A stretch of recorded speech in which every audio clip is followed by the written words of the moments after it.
Hello everyone, my name is Franken and welcome to another episode of A Few Words, a monthly series where I talk about the games I've beaten in a selected month. And we are currently in the month of October 2022.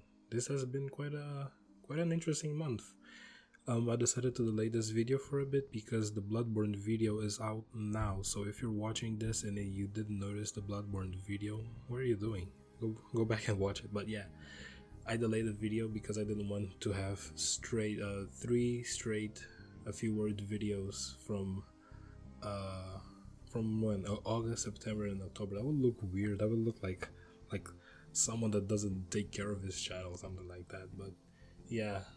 Besides that, I also finished by the now that you looked at the thumbnail. If you looked at the thumbnail, I played some pretty big stuff, some replays and other big stuff that came out this month. I wasn't going to include the Plague Tale in this video, but I managed to finish before the month ended, so I decided to, well, you know what, why not delay the recording for a bit to include it as well. I'm actually recording this on the 31st of October, the last day of the month, just so you get an idea. But yeah, with that out of the way, let's discuss the games I have been playing. So, the first game that I finished was the first Assassin's Creed game, which I believe came in 2007 or 2008. And I'm still on my road to play all Assassin's Creed games. I've finished. I'm gonna start the Ezio collection in the near future. I don't know when. I'm trying to. I don't know. I think take a break so I don't get so I don't get fatigue from playing the first one, because the first one is definitely, I guess the stiffness kind of made me take a break for a bit. But yeah, still on my road to play through all the AC games. I finished the first one, and I can finally see why people love the first AC so much, and how that game in particularly set the road for the entire series. AC1 is very ahead of its time in everything it does, almost like a glorified tech demo, if that term doesn't offend you. There are so many ideas. It's a game of ideas and mechanics really well implemented. Some are pretty stiff but by today's standards, but they definitely work. They definitely caught my attention, and it's such a trip leaving Assassin's Creed Odyssey, a game where it literally tells you, hey, go to point A, do this, now go to point B and do that, compared to this one where it's like, hey, here's like a playground, we have the objectives here for you, we're just gonna drop you in and go do what you want.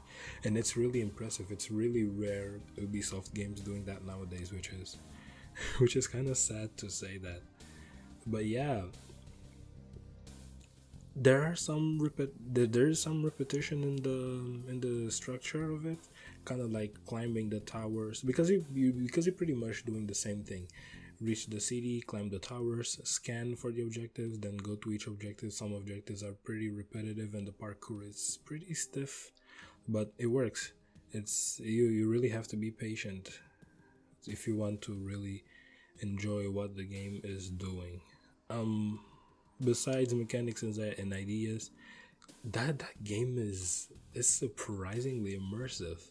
Like the variety, like for example, the variety of NPC alone, it's so funny because I remember that you can, well, actually, before I jump into that, let me kind of describe the NPCs. The cool thing about the NPCs is it's not just a crowd of mindless AI walking around to make the city populated. You have like different types of NPCs that kind of bring it to life. You have like those annoying ladies that keep asking you for money.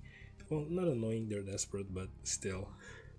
You have those NPCs where I don't know if they have some type of, I don't know if they suffer from some type of PTSD or if they schizophrenic, but the NPCs that kind of push you when you walk around them. You also have the God, am I forgetting? I think I'm forgetting, but you have a high variety of NPCs, and they are highly reactive too to your actions. If you climb, they start commenting if you're crazy or out of your mind.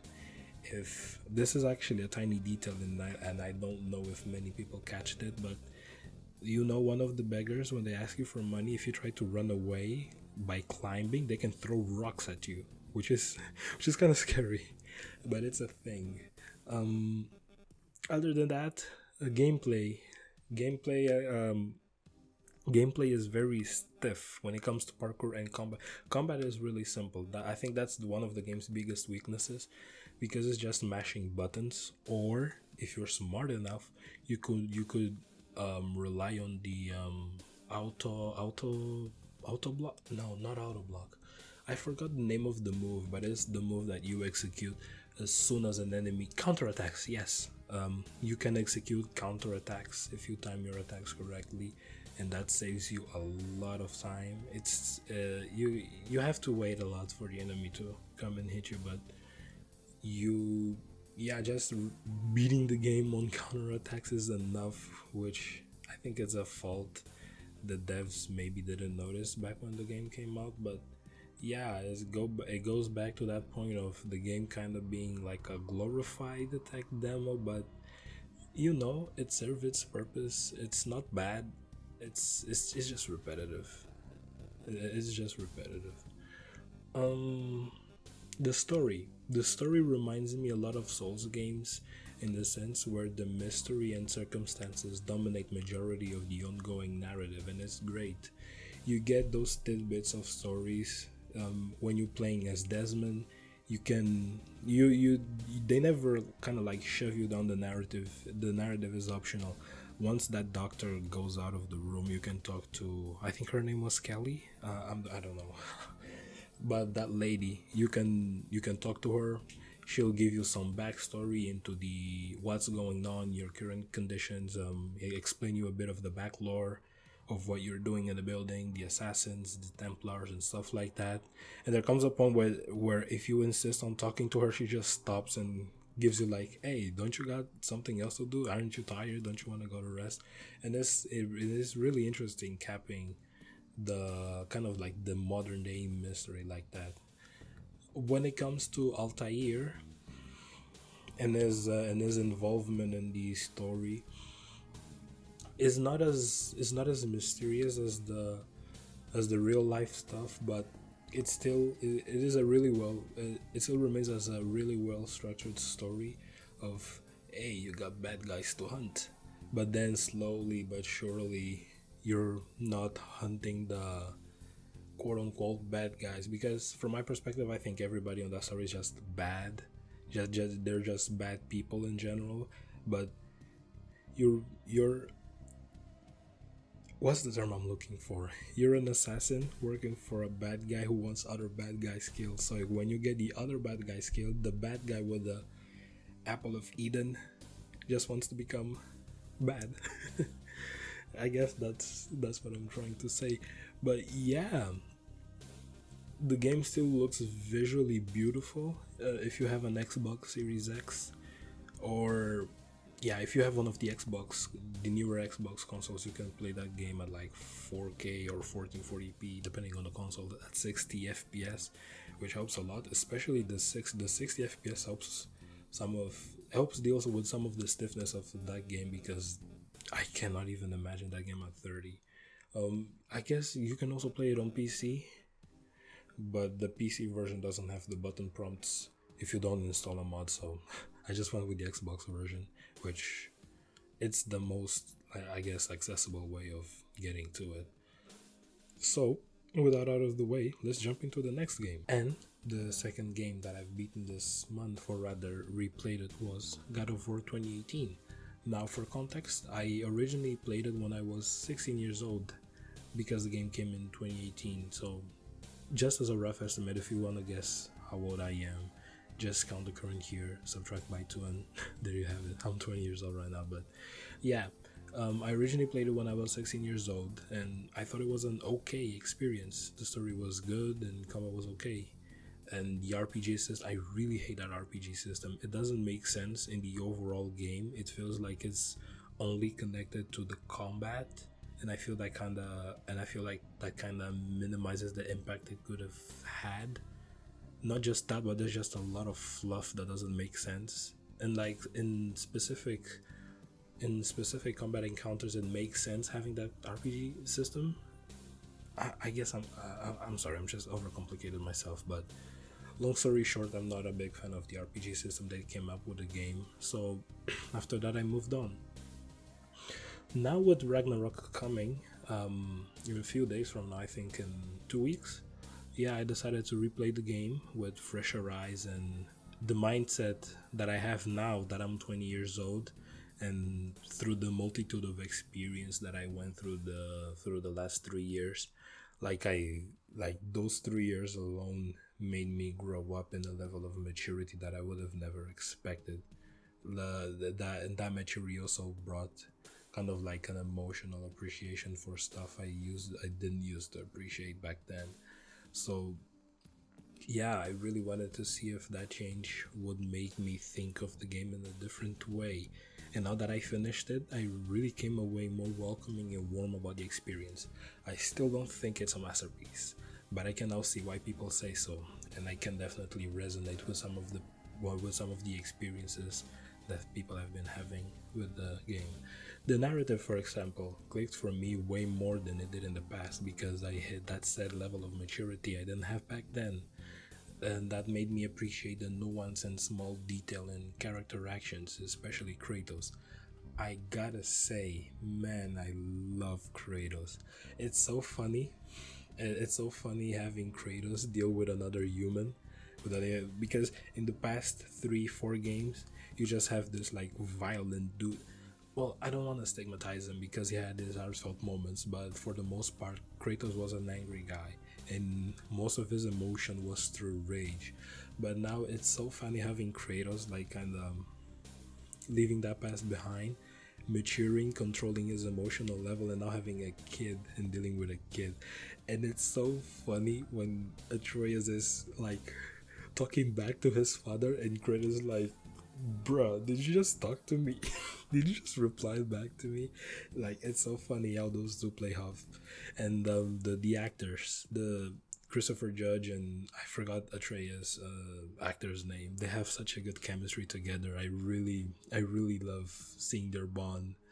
It's very believable and heartfelt, the way they hammer that down, and it's really cool. Um, a minor nitpick about the story, but that kind of tiny arc where Atreus finds out he's a god and gets cocky is just is the one section of the game that I honestly cannot take it seriously. It feels like it's like some of the lines that he spews out. It feels like feels like a Disney Channel movie. I literally cannot take that thing seriously. It's like so comical. I cannot take that scene seriously. It's like comedy. It's like, oh man, I'm even laughing thinking about it. But besides the story, I also warmed up to the gameplay mechanics. I initially wasn't a fan of it because the way the game has this one shot setup camera that this one shot setup that makes the camera constantly on Kratos' back, and the general area awareness is very limited, which will forever bug me. But now, like I said, yeah, I think the combat is definitely trying to do something different within that whole structure of the Souls games, which you hit with R1, heavy light attacks in R1, heavy attacks in R2, and you can have both stick the both sticks to kind of focus on your surroundings. But yeah, it's definitely trying to do something different with the axe, with the chains of blades of chaos, and the shield. It's definitely its own thing. I think at the time I was trying to pigeonhole that into Devil May Cry, and since it wasn't like Devil May Cry, I was just dismissing it. But I can definitely see what they were going for, and yeah, it works for what it wants to for what it wants to do. Though I do still gotta say that the camera behind Kratos' back makes it very limiting. I'm not a fan of having like I'm not a fan of having such a minimal area awareness, because with the camera constantly on his back, I cannot see the enemies on my back. And you have moments where Atreus will shout when the enemies are attacking behind you, or those like tiny arrows that kind of tells you the types of attacks they're launching behind you. But still, either give me an option to increase the FOV to mitigate that, or I don't know. I guess I just gotta deal with it. Now that I replayed it as well, I still don't like the camera position and the RPG system, but I warmed up a lot to the combat. I think I'm sorry, I'm just repeating myself. What I meant to say is, overall, I came out more warmer from that experience, and I can't wait to get into Ragnarok when it comes out. I'm definitely excited, because man, definitely focusing is because most of my replay I was just focused on the story. I ignored the side content. I just wanted to use straight blaze through that through the narrative to kind of digest it. But yeah, I'm excited for Ragnarok. I want to see how they're gonna close this game, and I want to see more Kratos and Atreus bickering at each other because it's funny. The third game that I've beaten is Ratchet and Clank, A Rift Apart, and I guess the only thing that I have to say, it's pretty good. The game, it's one of those. This game falls into that uncommon and rare area for me of I enjoyed my time with it. I did most of it because of the gameplay, but as an overall experience, I feel pretty empty. And that's not to say that the game is bad. I enjoyed my time with it, but it definitely didn't quench or fulfill anything for me. It's kind of hard to describe it, because I guess you could say that I was just playing for the sake of playing. The gameplay is really fun. Rivet is a cool addition, even though she plays exactly like Ratchet, but as an overall experience, it's just, yeah, like, I had fun. It's not bad, but it definitely didn't leave anything in me. Just for comparison, I vibed way harder with Knack 2 than this. Knack 2, I'd say, is more fun than this. They're well, not totally different games. They're both platformers, but if I had to pick two games, I'd rather pick Knack 2. Story, music, gameplay, and visuals are definitely solid for what it does, and the overall experience is strong from beginning to end.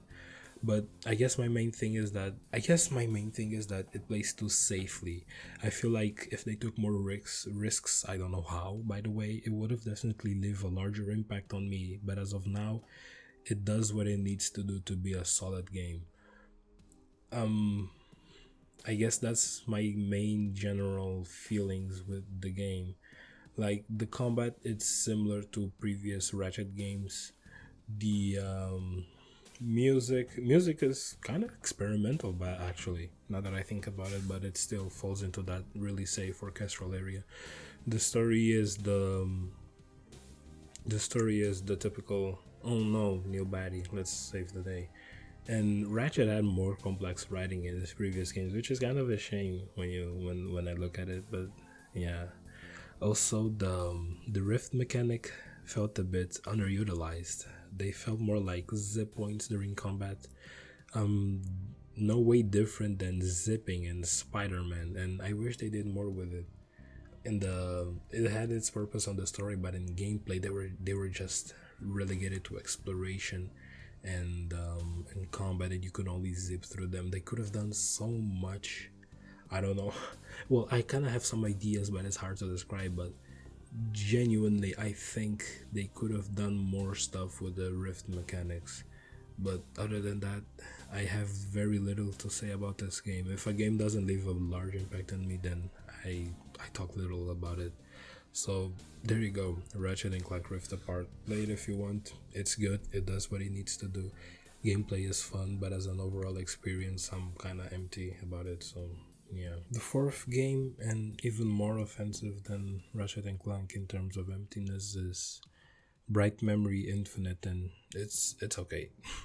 I genuinely have nothing to say that is other than it's just okay. The game didn't leave that much or any type of mark in me that I'm just using this video to register it for my backlog. I guess the thing I could say is It's a first person shooter with sci-fi elements. It plays really good. It's a very Devil May Cry actiony type of shooter. It has melee elements. I think you have a staff or a sword, but yeah, it's a shooter. You can hit stuff with a stick. You have my phone just vibrated, but yeah, um, you can shoot stuff. You can hit stuff with a stick. You can. It's very twitchy. It's very arcadey. It's very sci-fi with some cool. It's that game from that one dev, and I really don't want to discredit his work because for a one man team, it's really impressive what he came up with. But as an experience that came out of that, it's just okay. I guess I'm just bored of straight shooters. I don't play that many first person shooters anymore. They're kind of done for me. It's not my main genre anymore as it used to be back in the day. I've been playing other stuff lately, but if you like shooters with melee elements, you may enjoy this. But other than that, it's okay. I I got nothing. Let me just jump into the other game and stop. And the fifth game that I've beaten this month, and the last game of this list is A Plague Tale Requiem. It just came out in the 22nd of October. I'm sorry, do not quote me on that, but it just came at the tail end of October. And I picked it through Game Pass, played it on PC, and man, it is a really strong sequel. I usually don't set expectation for games, so I go in with a clear mind and slowly digest the game as I play it. And I have to say, this is this. I have some nitpicks, like major nitpicks. The game is good. It does what it needs to do. It is a strong sequel. It does what a sequel needs to be bigger and expand on its mechanics, but in doing so, it kind of shot itself in the foot in a few areas from my perspective. But let me kind of explain why. I'm a fan of the first game, and the second doesn't disappoint for the most part. When it comes to gameplay is expanded with new mechanics being introduced constantly, which is really cool. You won't encounter a chapter where, well, maybe the later chapters, but you won't encounter a chapter where you won't be introduced to a new mechanic to play within that old stealth gameplay thing. And God, I really love the stealth. The stealth is much more improved. Now you have more options, and that's what I like about stealth games, when they give you a lot of options. I do gotta say though, I guess for the type of game that it is, you kind of still you play as a Missia who's pretty much a kid. I think she's like 19 or 20 in this game, and there's this like whole morality um of violence and how you kind of have to thread carefully and how you kind of deal in this situation, not in these situations, not just morally for the character and the story, but also in gameplay. Because like, if you try to kill people in this game, you have some of the NPCs chastised to you, like, hey, maybe you shouldn't have done that, or maybe you could have been more careful instead of shooting him. Like, it's trying not to seep into, and it's a really interesting thing because it's trying to, I guess, kind of like mentally scar the player, and like, there are better decisions than to just kill the enemy in front of you, which I think is really cool. I really like what they did with that. The music is very Witcher 3 energy. I don't know the specific term of that genre of music. Folk music? Nah, not folk music, and it's not orchestral either, but it has very Witcher 3 energy, and it's really catchy. One of the things that I wish more stealth games or games in general did is when in a Plague Tale, when you want to grab an enemy attention, like you're in the scene, you're in the mood, like hiding from an enemy, the music is playing in the background. And one of the cool thing that this game does is kind of like similar to the with the Metal Gear Solid thing, with the exclamation point above the enemy's head. If you throw like a jar or a rock in some place, and the enemy gets wind of that, and he looks at the direction where you threw the thing, the music kind of spikes and then it stops for a second. and then it just continues like nothing happened. Kind of going into that idea of like, oh shit, something just caught my attention, I better look at it, and then everything just smoothly continues on. And it's such a tiny detail that I really love about it. The story is very dark and poignant. I'm really happy there are no happy endings in this story. Well, I'm generally happy there are no quote unquote happy endings for every single character in the game. Some are really tragic ones, and I really respect the devs for having the galls to pull that off, which is really impressive. And the new and existing characters are still remain believable and compelling. It's really fun to look at them, to see how they develop this as characters. The visuals are also really stunning and striking. It's kind of like in the same level of a Naughty Dog game where it is not so much about the graphics but just the environmental detail and the design of it, which makes it really pretty to look at, if you know what I'm saying. Having said that, I have two major gripes, with first one being performance.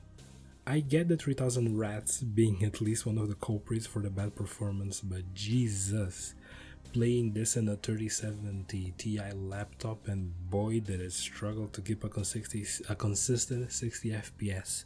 I eventually arrived at a good middle point by going to the config files and playing a bit with the settings. It wasn't much, but DLSS with performance mode at 1080p will smooth it out. You cannot imagine the amount of stutter, and even with that, you cannot even imagine the amount of stutters that I had while playing the game. In a really enclosed space, the performance will like hit at its maximum 60 FPS and play it normally, but man, if you go into an open space or any open area, that game will tank. It will tank from like 50 to 40 FPS, and it is really badly optimized. I don't have any other thing to say about it. It is really badly optimized, and I'll keep it at that. And the other thing is the first 10 chapters, which is gonna be a make or break for a lot of people, especially it being 10 hours long. That game doesn't have the purpose of being as long as it is. It simply doesn't.